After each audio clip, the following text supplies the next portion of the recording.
Halo semuanya, Assalamualaikum warahmatullahi wabarakatuh teman-teman. Selamat datang kembali di channel Ardian Saramiarno. Pada video kali ini saya akan bercerita pengalaman saya memelihara mobil Daihatsu Zebra ataupun Espas ya. Di belakang kita ini ada satu unit mobil Daihatsu Espas, lebih tepatnya S91 1300 cc Platina tahun 1995. Usianya sudah 29 tahun. Jadi saya merawat mobil ini sejak tahun 2013 sampai dengan hari ini, sampai sekarang itu sudah 11-an tahun saya merawat mobil yang ada di belakang ini. Mobil yang banyak banget isu-isunya ataupun banyak banget masalahnya katanya ya. Nah, kali ini saya ingin cerita spesifik aja tentang radiator. Seperti apa pengalaman saya merawat mobil Daihatsu Zebra ataupun Espas ini. Bagi teman-teman yang penasaran, jangan lupa menonton videonya hingga akhir. Selamat menonton dan semoga tetap bermanfaat. Mobil Daihatsu Espas ini zaman tahun 2000-an dikenal sekali teman-teman. Saingannya ada Futura dari Suzuki Carry, ada T120 SS dari Mitsubishi ya. Tapi untuk segi kita lihat ini setirnya, posisi mengemudinya, posisi duduknya sangat berbeda sekali dengan Futura dan Colt T120 SS ya. Ini lebih bisa dikatakan lebih sedikit ergonomis ya, walaupun memang fiturnya belum selengkap mobil-mobil terkini. Ini belum ada tilt steeringnya, belum ada teleskopiknya, jadi belum bisa diatur lah intinya untuk setirnya itu sendiri teman-teman. Ini mobil ada dua versi, ada versi pickupnya dan juga ada versi stationnya ya. Kalau orang Jawa itu lebih mengenalnya dengan kata Tessen, mobil Tessen. Itu singkatan dari station ya, artinya mobil berpenumpang ya. Mobil berpenumpang itu dinaikin orang-orang tentunya, bukan mobil barang. Tapi dari segi wheelbase, dari segi itunya sama semua pokoknya, materialnya yang digunakan baik itu suspensi depan belakang itu sama persis dengan yang model pickup. Bahkan sampai dengan Grand Max barangkali itu masih sama juga ya. Sejarah singkat saja, mobil ini Daihatsu Zebra ataupun Espas banyak banget variannya, mulai dari yang hijat teman-teman. Hijat itu ada yang hijat white, lanjut ke hijat zebra, lalu ke zebra, Espas, lanjut ke zebra lagi, dan mobil ini terakhir diproduksi tahun 2007. Itu pun banyak variannya untuk Daihatsu Zebra ataupun Espas. Ada yang 1300 cc, itu lebih ke S91 ya tipenya. Lalu ada yang S92 itu 1600 cc, kita lebih mengenalnya dengan super fan, cc-nya lebih besar begitu. Terus ada juga yang injeksi, itu yang 1500 cc.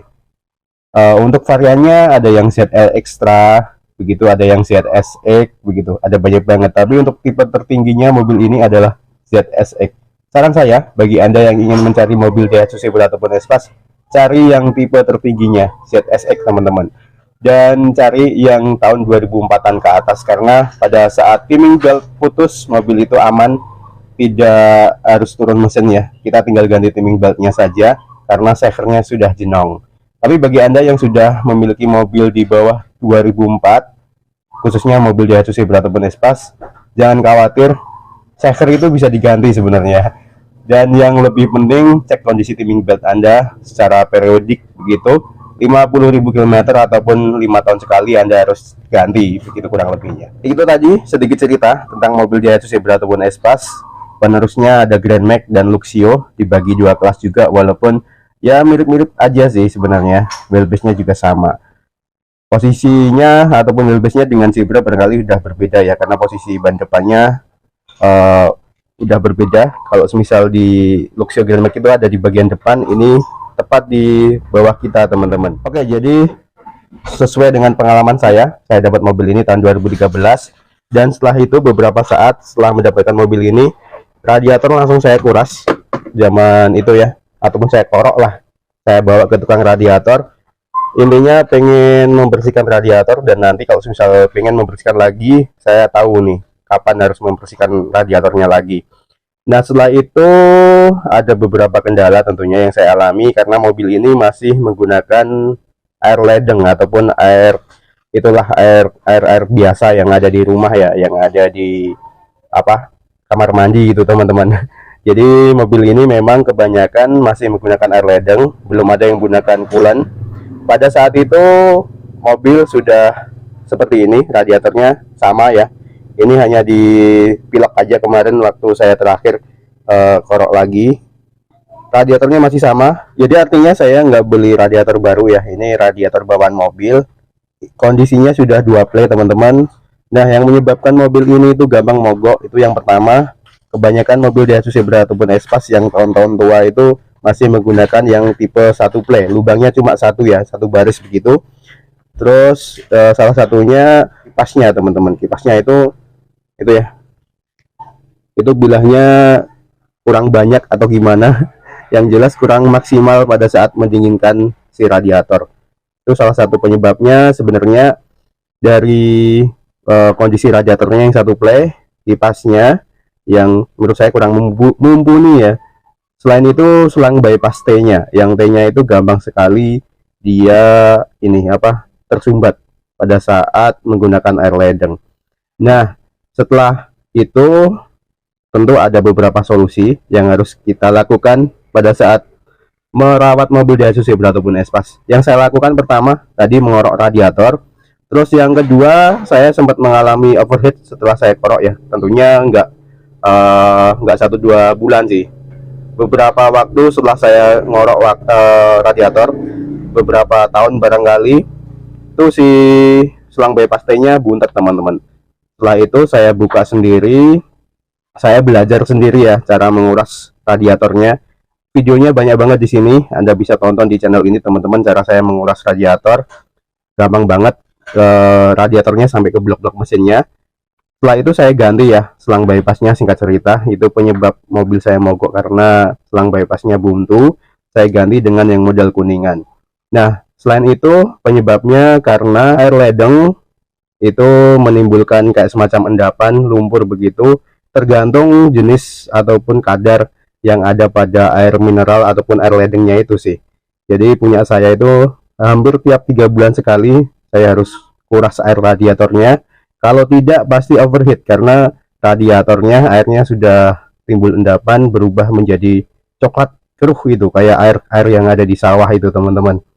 Nah, itu penyebab utamanya kalau menurut saya pribadi itu karena penggunaan air ya. Sebaiknya Anda menggunakan air coolant, pokoknya yang tidak menimbulkan endapan, yang tidak menimbulkan karat begitu. Saya prefer ke coolant sih. Ada yang menyarankan menggunakan air AC. Nah, begitu. Ada yang menggunakan air RO begitu, teman-teman. Itu bisa Anda coba, tapi saya lebih yakin menggunakan air coolant. Coolant itu sendiri juga ada banyak banget ya, air coolantnya. Ada banyak banget mereknya. Anda bisa pilih yang bagus. Kalau saya ini menggunakan Prestone ya, teman-teman ya. Selama periode 10 tahun saya menggunakan mobil ini dari 2013 sampai dengan tahun 2023. Itu udah puluhan kali saya menguras mobil ini ya, menguras radiatornya per 3 bulan sekali pokoknya. Kalau tidak dikuras pasti ya lambat laun bisa overheat. Itu salah satu maintenance-nya yang agak rumit.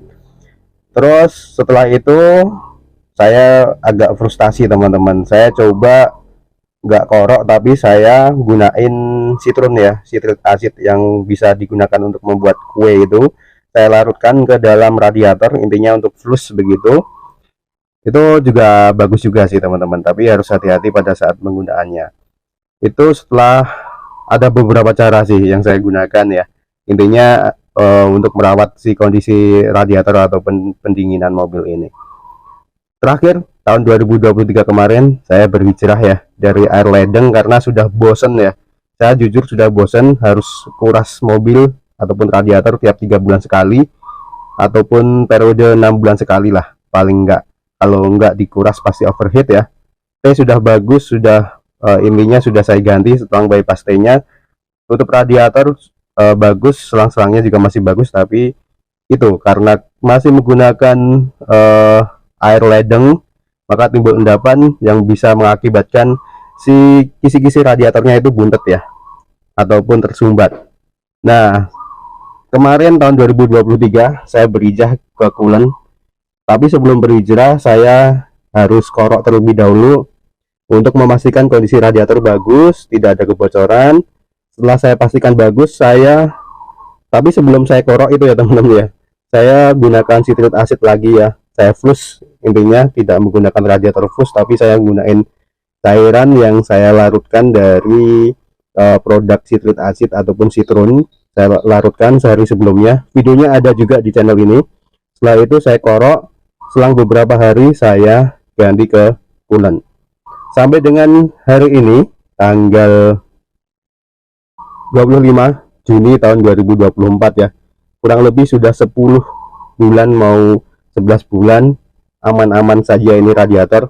Saya tidak perlu lagi menguras radiator. Temperatur cenderung overcool karena mobil ini termostatnya dilepas ya oleh pemilik sebelum saya, dan belum saya pasang karena resikonya lumayan tinggi kalau misal tidak bisa melepas baut.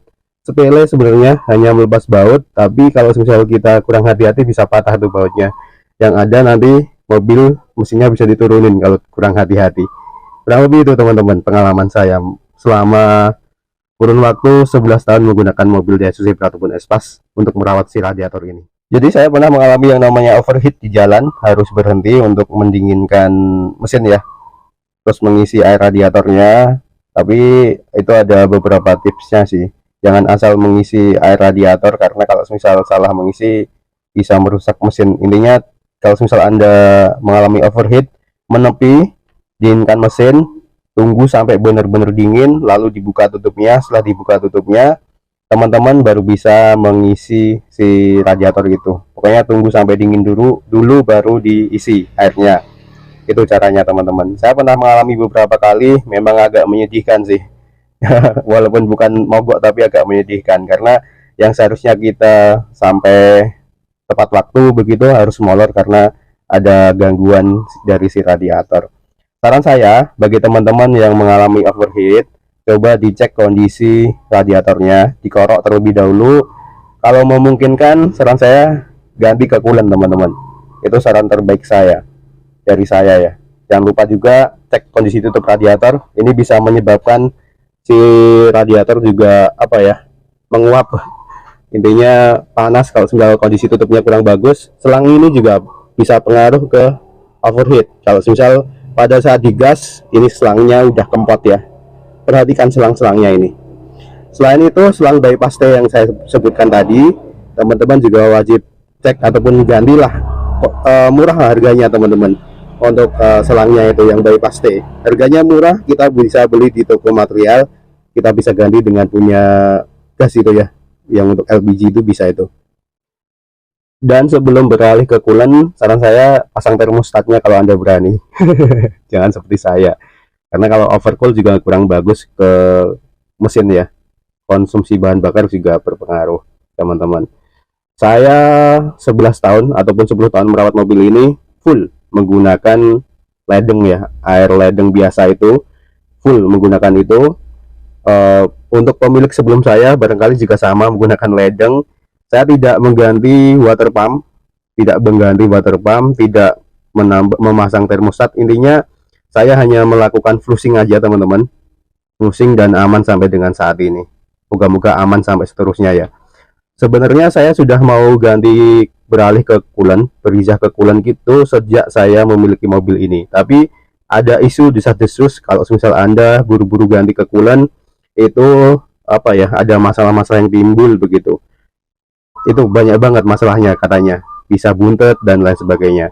Tapi sebelum itu, untuk mengantisipasi agar tidak terjadi masalah, pokoknya teman-teman flush dulu air radiatornya ataupun radiatornya menggunakan cairan flushing ya untuk radiator, ataupun seperti yang saya gunakan menggunakan citric acid.